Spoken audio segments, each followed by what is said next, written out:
dear ones, my name is Karuna and I'm so glad to have you on my channel today. The video on my channel that has gotten the most comments and discussion by far is the video about controlling parents. Controlling parents are often so difficult to relate to because they're often more interested in controlling their environment, maybe in a well-intended way, maybe in a dysfunctional way, than really relating to you, the child, whether you are in your teens or you're a mature adult. You've probably already tried many different strategies in which to relate to your parent. Maybe you've tried to set boundaries.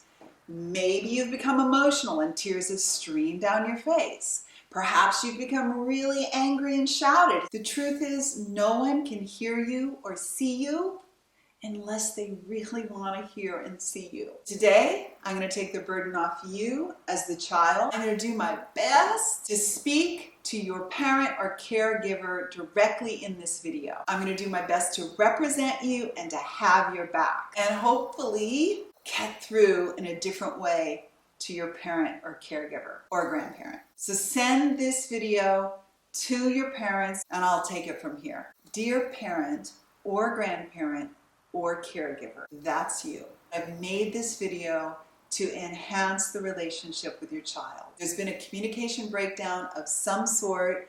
It appears that things aren't going anywhere. I'm going to do my best to give you every reason to look inside and to reach out to your child. The first thing I want to mention is that your child is a magnificent, awesome being in his or her own right. They are not an extension of you. They are not to be absorbed by you. Their actions are not a reflection of your self-worth. Their interests are not a reflection of your lovability. Parents who are more interested in control often see the child as an extension of themselves. And that's really maddening. You and I and others, we all know at our essence we are free sovereign beings. That's why you'll see something as little as a sign that says don't step on the grass, and you'll kind of want to step on the grass. When you demand that your child act a certain way to align with your values or speak a certain way to reflect you in a positive manner, you're putting your child on lockdown. It's not helpful. Your child is a free sovereign being. It's up to us as parents to take a wide-angle lens zoom out and marvel at the child in all stages of development, from infancy to full maturity, and say, this is magnificent. I have a child who is on his or her own soul journey. Start to marvel at your child's patterning. As parents, we have two primary responsibilities. One is to protect the child. That means physically protect the child, emotionally protect the child, and mentally protect the child. Are you doing that?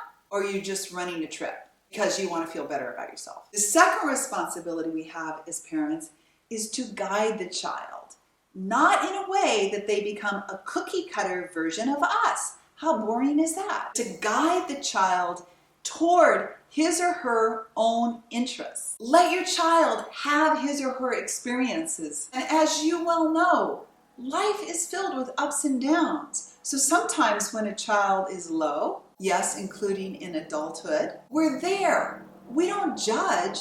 We're just there with the experience of the adult child. How hurtful and harmful is it to have a parent who judges the child for falling in the ditch? Isn't it much more affirming, much more relationship enhancing to have a parent who says, hey, you fell in a ditch.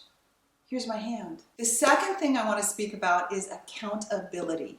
Children of all ages look to the parents, look to the caregivers to be accountable in relationships. It means that your child should not be the one to bear the burden of always coming to you, asking for love, asking for forgiveness, asking if I did it just right. When we as parents are accountable and do not deflect in conversations, we model for our children. This enhances the relationship. I'm going to share a story that stayed with me for some time. On Christmas afternoon, across the way, a fair distance, I heard a mother yelling for hours at the top of her lungs at her teen son. Now, I couldn't hear all of what they said, but I heard enough to know that 90% of that conversation, if you could even call it a conversation, was the mother yelling at her son. And the common theme that she said over and over and over was, "I'm acting this way because of you. I am yelling like this because of you." I could peer through the trees at one point and I could see them. And the son, who was taller than the mother, was frozen. He was standing rigid and frozen. It's called the freeze response. And he didn't know what to do. That mother was not taking accountability for the words that were coming out of her mouth. She was deflecting it onto her son, saying, "You're the reason I act this way." This is so harmful. Do you think possibly that son is going to go on with anger, with heavy hurt in his heart, with disappointment that his mother was not treating him in a respectful and loving way? We as parents, as the elders, as the generation that's older, we must be accountable first. Don't expect the "I'm sorry" or "did I do it just right" from your child first. Be accountable, say you're sorry without the need for "I'm sorry" back, and see what happens. Now this carries beautifully into the third point I'm going to make today. I fully recognize that you may have had a controlling parent. Is it fair of us to place our insecurities, our neuroses, our low self-worth upon our children? By feeling through the hurts of our own childhood, by not being afraid to look inside and feel through the Teflon coating, when we as parents see the value of melting those boundaries, when we become more vulnerable and we're not afraid of being vulnerable, relationships improve. This is a wholehearted invitation for you to go inside, to feel those boundaries, to feel the armor. This is an invitation for you to start to put down the shield, put down the sword. Vulnerability will lead you everywhere. It will lead to improved relationships with yourself and with those in your family and your community. Doesn't it take a lot of energy to hold up the boundaries of control? It's exhausting. You don't have to do it anymore. When you start to put down that sword and that shield, your children will be the benefactors, and your grandchildren, and your great-grandchildren. No matter how thick it feels in your family, no matter how stuck you feel, how rigid you feel, I invite you to reach out to your adult child or to your young child right now, as soon as this video ends. The greatest tragedy a parent can have in his or her life